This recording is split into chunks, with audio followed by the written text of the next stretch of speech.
Changing the world and saving the planet is fashionably found in our everyday lingo.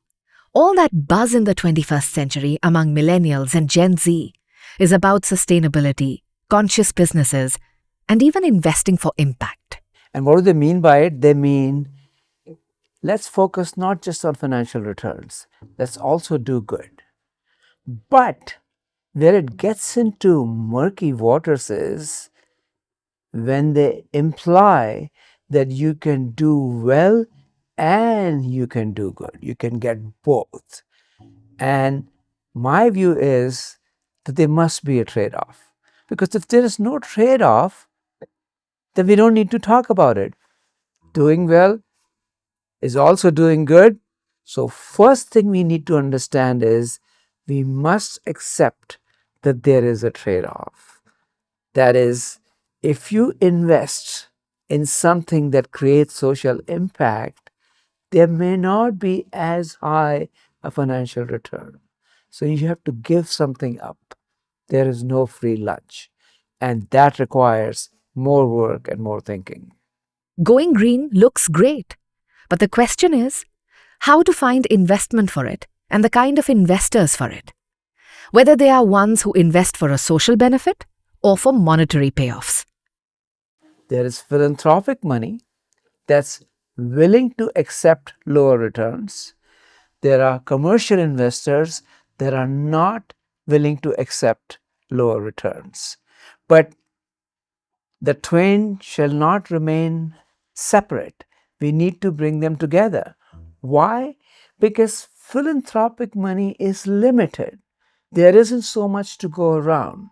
So what we need to do is we need to use a little philanthropic money, combine it with commercial funding, and together we would be able to generate more impact investments. For creating this kind of joint financing between profit-motivated and impact-motivated investors, they need to feel motivated to do so. But putting them together is not a simple thing, because incentives of the two types of investors are different. On top of it, you have managers. The question is, how am I going to incentivize the managers? Oftentimes, we incentivize managers by giving them equity in the company, stock in the company. But for these impact investments, what type of managers should we have? Again, there are two schools of thought that impact investment should be run only by managers who believe in the impact. And I think that's a very narrow view. In fact, your best CEO may be a person who doesn't care about impact, but you give them the responsibility of making sure that impact happens. So when you design an incentive system, that would guarantee it. That would make sure that managers who are making decisions do it in a way that satisfies that impact imperative in addition to the financial return imperative. So how is this done? Through designing contingent securities and incentive mechanisms that help run the firm, satisfy investors, and also create impact. So we need to design securities. We need to design mechanisms by which securities are designed in such a way that cash flows are allocated to commercial investors and philanthropic investors bring in money in exchange for seeing some impact on the ground.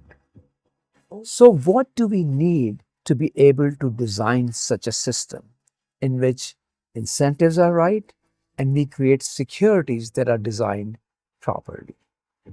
One thing is we need metrics. We need metrics to be able to measure impact. And there's a lot of work on measuring what is called ESG, but no security returns seem to be based on that. So we need to formalize that and make it rigorous so that some of the securities returns are actually based on reaching some of those outcomes. And that requires careful thinking of trade-offs. that if you give a little bit more of this, what will I give up on the commercial side? And that requires some careful optimization. This paper tells us the different conditions under which such securities are designed. So in our paper, we construct a model that looks at these trade-offs to see what is the right kind of structure given the situation. So in some cases, we find it is optimal to have a non-profit company. In other cases, in addition to equity and debt, which is common, we can also design other securities like social impact bonds and social impact guarantees that measure impact, and the cash flows to some of these impact traders are based on those outcomes. When the impact investor gives a subsidy to the profit-motivated investor, the resource is directed towards production for social benefits.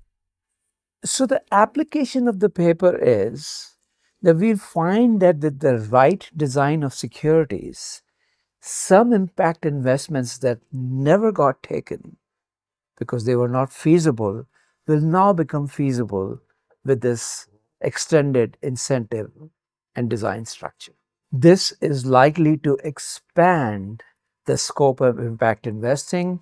We are more likely to see richer structures, but we are also likely to see many more projects being taken by private companies. Projects were typically relegated to government or NGOs only.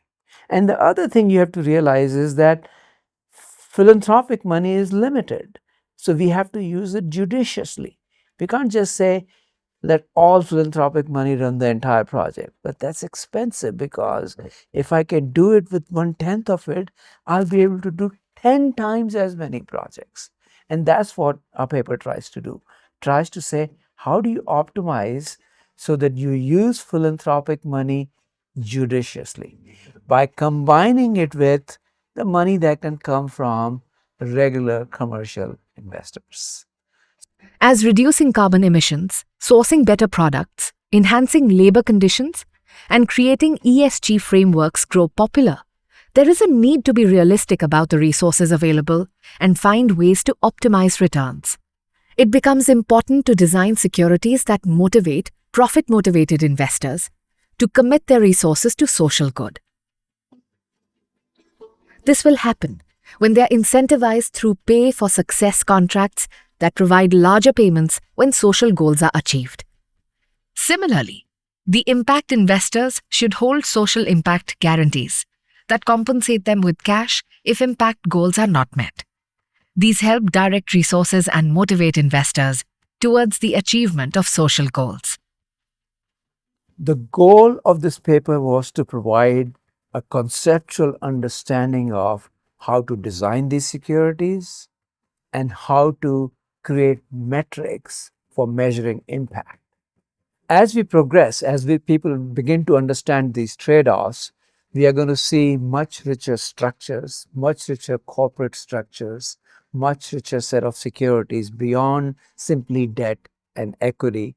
And we will also see people who are not into impact space also being part of these companies that are creating impact. We will see managers who don't care about impact still becoming CEOs of companies that are involved in impact.